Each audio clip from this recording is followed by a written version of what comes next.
up, my folks? I hope everyone is doing well. Little Fernando pups and Artie pups. Right now, I think Rocky's still the top of the box on that.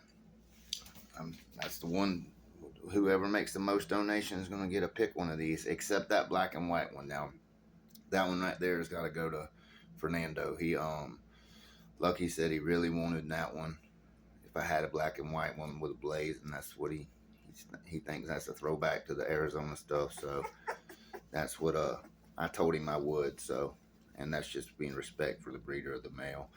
But anyway, folks, they're doing well. They're one of them. It's one of them deals where during the daytime I'm having to bottle feed them and I lock them in the bumper kennel with the mom at night so she can nurse them. But she's one of them hoes that like to always drop her babies off at her baby mama's house. You know, she's like that. So I've been playing Mr. Mom with these guys during the day. It's been a nightmare.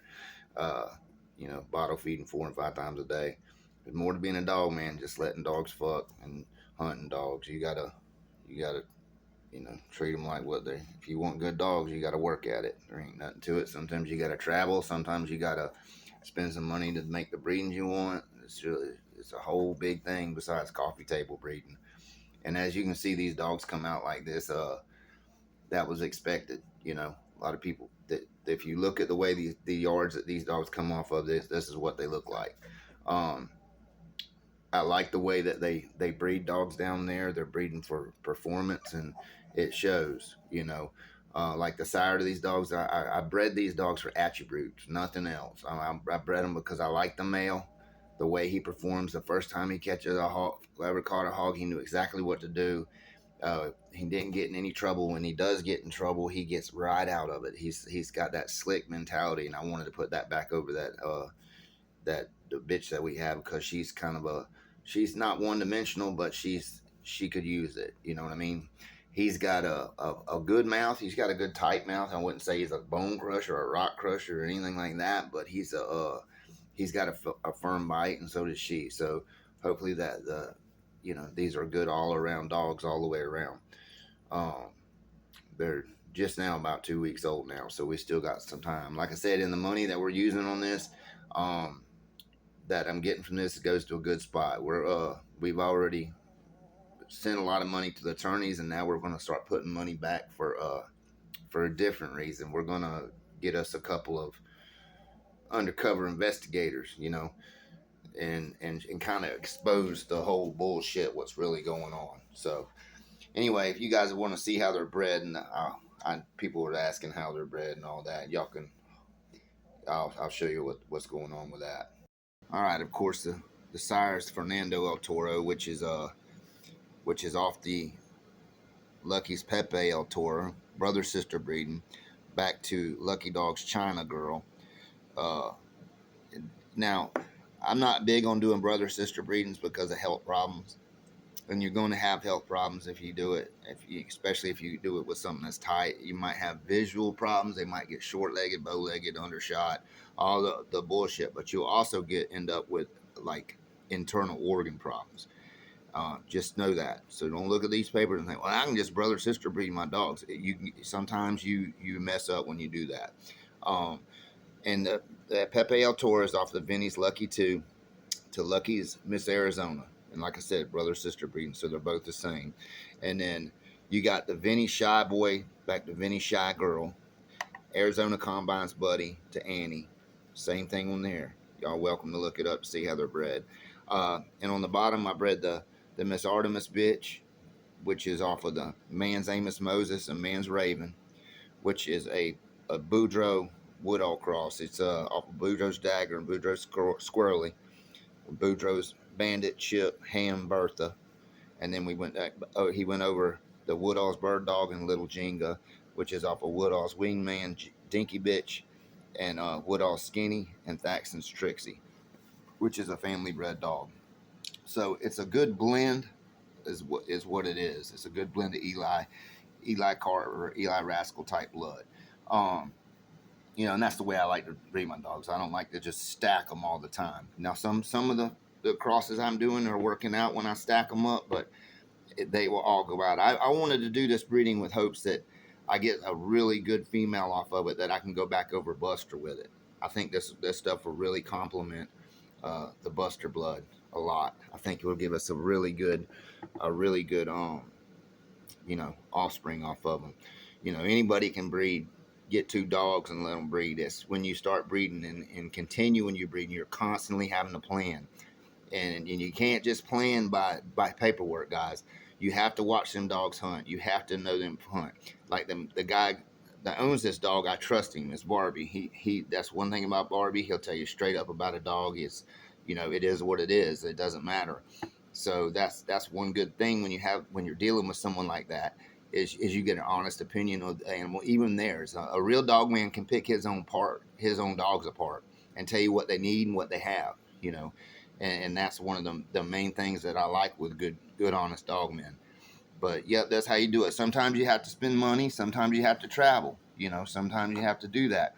Don't always get stuck in your own backyard. Don't always think that you can't improve, and don't always get stuck in today. Think of tomorrow. Think of what you're going to do 5 years from now when you've done inbred that shit and you're having health problem stuff. What are you going to cross it with? Well, you got to know if it's going to work. So sometimes you need to really get out there and really beat the streets and find what you want to breed. And it doesn't matter. It doesn't matter who has it. I don't care if I don't like the son of a bitch. If I think that his blood is going to do anything to help mine carry mine along, as long as it doesn't make it worse. You know what I mean? Even if it keeps them the same, your goal is to make dogs better every time. Try to make something better every time. But sometimes you get to a point, like there's some stuff I got that's perfect, but how's it going to stay perfect? You understand what I'm saying? You got to continue on with it, and you got to think about that, because eventually you keep going back to the same thing, you end up with nothing. And that's just the way it goes, guys. But anyway, that's how they're bred. I had some people asking about them, but that is exactly how they're bred. And like I said, right now Rocky's on the top box, and I think he's at 350 donation. So we got 6 more weeks. So whoever gets the most donation on that's who's going to end up with the pup. And like I said, we're going to take that money and apply it to a different thing. We got to fight fire with fire, guys, because we just need to show the truth of what's really going on in these, because just like the bust, and I had some questions about the Alabama raid or whatever it was. I don't know those guys. I don't know. I mean, I can't talk bad about them. All I seen was the video. He had his dogs. The dogs were well kept. They were beautiful. They didn't have no scars. They didn't look malnourished. They looked good. So I mean, and it's just kind of messed up when a man has a treadmill for a dog. That's bad. But like me, I mean, we run hounds, cur dogs on that treadmill, deer hounds.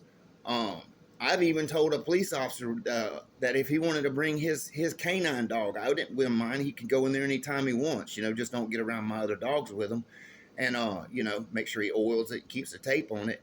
But yeah, I mean, just because you have a treadmill now, if you want to say that treadmill is hunting dog paraphernalia, yeah, that's true. But just because a man has a treadmill doesn't make it dogfight paraphernalia. And like the stuff they come up with about that deer, don't ever catch a deer and make a pet out of it and keep it on a chain. That was crazy.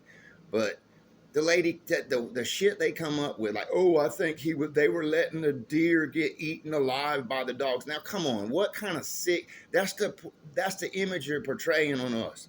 That we're some sick, twisted sickos just because we have dogs. That we have dogs that they don't like, or a number that they don't think is fair.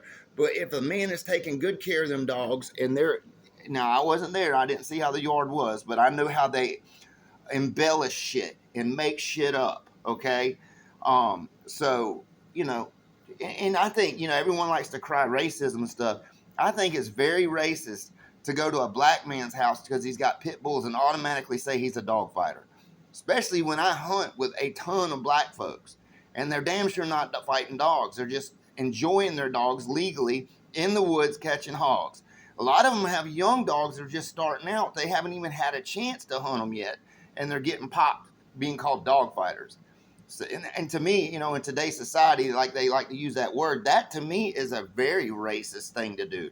But like I've always said, it's the white liberals that are the racists. It's not your regular run-of-the-mill poor white trash. You know what I'm saying? They project an image of us that is sick, you know. And for that man to get, they're going to try to say that he was letting a deer get eaten alive by his dogs. That deer was his pet. Obviously, you ain't just walking up to no deer and putting a collar on him and putting a cable on him to keep him around. Okay, now that's illegal. Don't ever do that. They're serious about that shit. That's a federal problem. So, you know, just stay away from the deer. I mean, right now they're fawning and everyone's picking up fawns that are laying there. They're just laying there. The mama ain't forgot about them, you know, unless, you know, you see that deer there for 2 or 3 days. The mama's coming back for it. But anyway, folks, this is how they're bred. I hope y'all are having a great week. And, you know, I'll go through my emails. I know I got a lot of emails I need to reply to. I really haven't had time between bottle feeding puppies and getting ready for hunting season and getting the land ready and just, you know, dealing with life. I'm doing it all now. The stuff that I didn't even know, you know, when you're with somebody and then they're gone, and it's not like a lot of things that my wife did that I didn't do, you know, as far as like just fucking paying the bills. You know, I give her the money, but she take care of everything. Just learning how to do all that, it takes me time.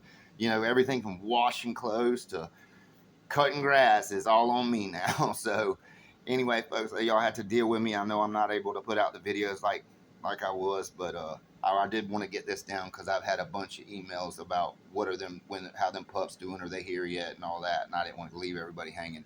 But like I said, I'm only going to sell one of them. Like we're gonna donate one for this, and then I'm gonna sell one to pay for the litter. So, you know, there's only one of them for sale. So anyway, folks, y'all take care. Y'all stay safe. Y'all keep on bulldogging and keep your head up.